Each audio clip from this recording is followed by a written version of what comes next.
You will do as I say. Yes, sir.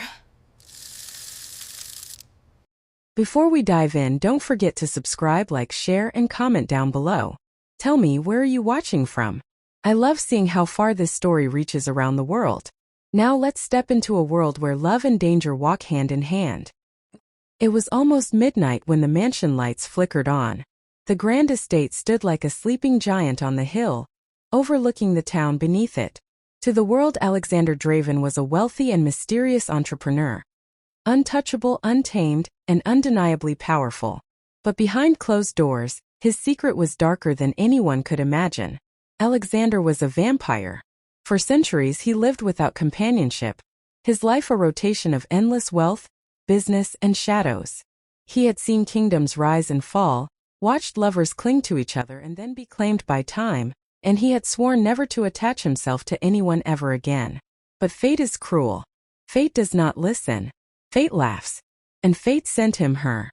Her name was Clara, a maid hired by the mansion's housekeeper to keep things in order. Clara had no idea whose estate she was walking into that night when she put on her apron and yellow gloves. To her it was just another job, a chance to make enough money to support her younger brother back home. But the first time Alexander saw her, something inside him shifted.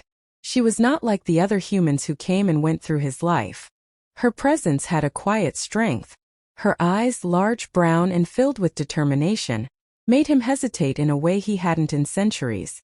He felt alive, and that was the most dangerous feeling of all. Because he couldn't touch her. Not because of society, not because of her being a maid while he was her employer, but because of something much deeper. Clara carried with her an aura, an energy that burned him when he got too close. The first time he accidentally brushed against her hand while reaching for a glass, his skin sizzled with pain. He recoiled, stunned. Holy energy. Clara, without even knowing it, was blessed with it. Some humans were born with the rare gift. A natural shield that could repel supernatural darkness. She had no idea she carried such power, but Alexander knew it immediately. To touch her was agony.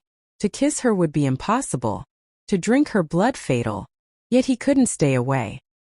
That night, the mansion kitchen smelled faintly of soap and lemons. Clara stood at the sink, scrubbing dishes, humming a soft tune under her breath. Her hair was pulled back neatly, and her gloves glistened with suds. She thought she was alone, until she felt it. That chill. That presence. Alexander entered silently, his footsteps making no sound, his tall frame filling the doorway. Clara startled, dropping the plate into the sink with a sharp clatter. "Sir," she whispered nervously, placing a hand over her chest. "You scared me." He stepped closer, his eyes glimmering in the dim light. "I didn't mean to." His voice was smooth, low, almost hypnotic. Clara avoided his gaze, busying herself with the dishes. "Is there something you needed?" Alexander hesitated. He shouldn't be here. Every instinct screamed at him to leave, to keep his distance. But something about the way her shoulders curved in the light, the way her heartbeat thudded gently against the silence, it pulled him in. He moved behind her, close enough to breathe in her scent. The lemon soap couldn't mask it. Warm, human, alive. Clara turned slightly, and suddenly, their faces were only inches apart. His lips hovered near her ear, his breath brushing her skin. She froze wide-eyed, her heart pounding. And in that frozen moment she saw something in his eyes. A hunger, yes, but not just for blood. A hunger for her. She whispered, barely audible. "Why are you looking at me like that?" He closed his eyes, fighting against himself. His hand twitched at his side, aching to reach out and touch her cheek, to feel the warmth of her skin against his cold fingers. But he couldn't. The memory of the burning pain from before seared through him. "I shouldn't," he murmured. "But I can't stop myself." Clara's breath caught. "Can't stop yourself from what?" His lips came dangerously close to hers, but he stopped, hovering in that unbearable space between desire and destruction. His hand rose, trembling, almost touching her arm, but at the last second, he clenched it into a fist and pulled back. The pain of restraint was worse than the burn of her holy energy. Clara blinked, her body frozen in a mixture of fear and something else. Something she didn't want to admit. Her pulse thundered in her ears. "I should stay away from you," Alexander whispered. "But I won't." Her lips parted, words forming but never escaping. She didn't understand why her heart raced whenever he came near, why part of her wanted to step back, and another part wanted to lean in. And in that moment the game began. A vampire boss who could never touch her. A maid who had no idea of the danger she was in. Two hearts bound by something forbidden, and both too stubborn to let go. We continue. Don't forget to subscribe, like, and share this story with someone who loves a good forbidden romance. Drop a comment and tell me, where in the world are you tuning in from? I love seeing our global family grow. Now let's step back into the mansion, where danger and desire walk hand in hand. The next morning, sunlight stretched over the town, but inside the mansion, the air was heavy with unspoken words. Clara kept her head down as she moved from room to room, dusting, sweeping, polishing. Yet no matter how hard she tried, she couldn't stop replaying the memory of last night. The way Alexander had looked at her. The way he had hovered so close, as if he wanted to kiss her but couldn't. The way his voice, low, trembling with something dark, had whispered, "I shouldn't, but I won't." She pressed a hand to her chest, her heartbeat quickening just from remembering. What was that? What's wrong with me? She thought. He was her employer, a man far above her world. Yet he didn't feel like just a man. And Alexander?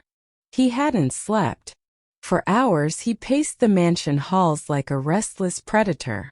The night had been unbearable, his desire for Clara clawing at him like a beast inside his chest. He knew he should dismiss her, fire her, send her far away where she would be safe. But every time he imagined the mansion without her humming in the kitchen, without her soft footsteps echoing down the marble floors, he felt something cold and hollow open inside him. No, he couldn't let her go. But he also couldn't touch her. That evening, Clara found herself in the kitchen again, scrubbing counters when she felt the shift in the air. The subtle chill, the silence that always announced his arrival. "Good evening," he said softly. She turned, startled but not surprised. "Sir." "Alexander," he corrected, his voice carrying a firmness that brooked no argument. "If you're going to speak to me, say my name." Clara hesitated. "Alexander." The syllables felt heavy, dangerous, but strangely intimate. He stepped closer, the faintest smile tugging at his lips. "Better." Her pulse raced. "Why do you keep coming here?" "To the kitchen." "To me." His smile faded. He looked at her with an intensity that stole her breath. "Because I can't stay away." Clara swallowed hard, gripping the edge of the counter. "But you should." "I know." His voice was ragged now, torn between longing and restraint. "And yet here I am." For a moment silence stretched between them, thick with tension. Clara's eyes flickered to his hand, resting near hers on the counter. She thought she saw it twitch, as if fighting the urge to close the distance. And then he pulled away. "Forgive me," he whispered, his expression pained. "You don't understand the danger I bring." Clara frowned. "Danger?" He turned, his black coat sweeping dramatically behind him as he moved toward the shadows. But before he disappeared, he looked back, his eyes glowing faintly in the dim light. "Stay away from me, Clara. For your own good."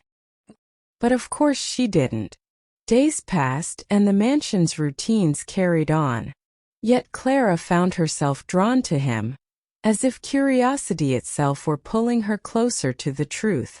She caught glimpses of him in the halls, always silent, always watching her with that same unbearable intensity. And at night, she swore she heard footsteps pacing outside her small servant's room. One evening the storm broke.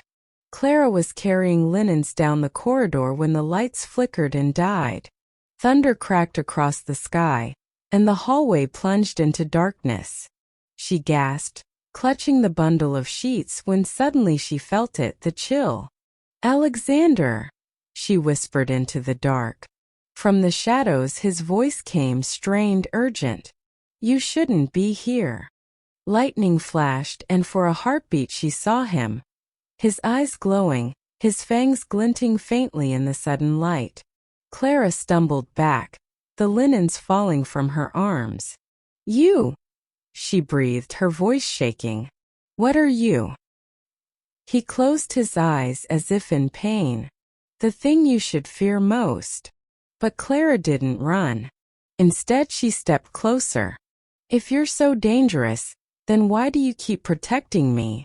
His eyes snapped open, wild with hunger and something else, something softer. Because against every law of my kind, against every instinct in me, I've fallen for you. Clara's breath caught.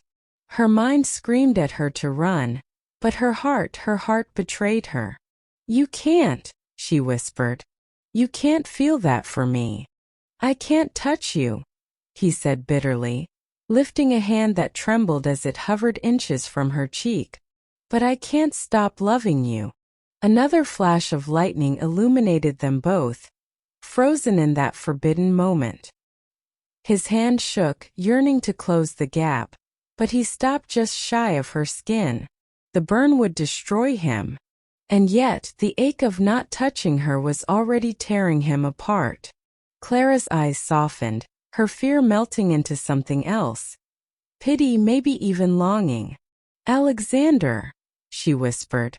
But before either of them could speak again, a crash echoed through the mansion. The front doors burst open, and voices thundered down the hall. Hunters, Alexander hissed, his fangs flashing. Clara's heart lurched. She didn't fully understand what was happening, but she knew one thing.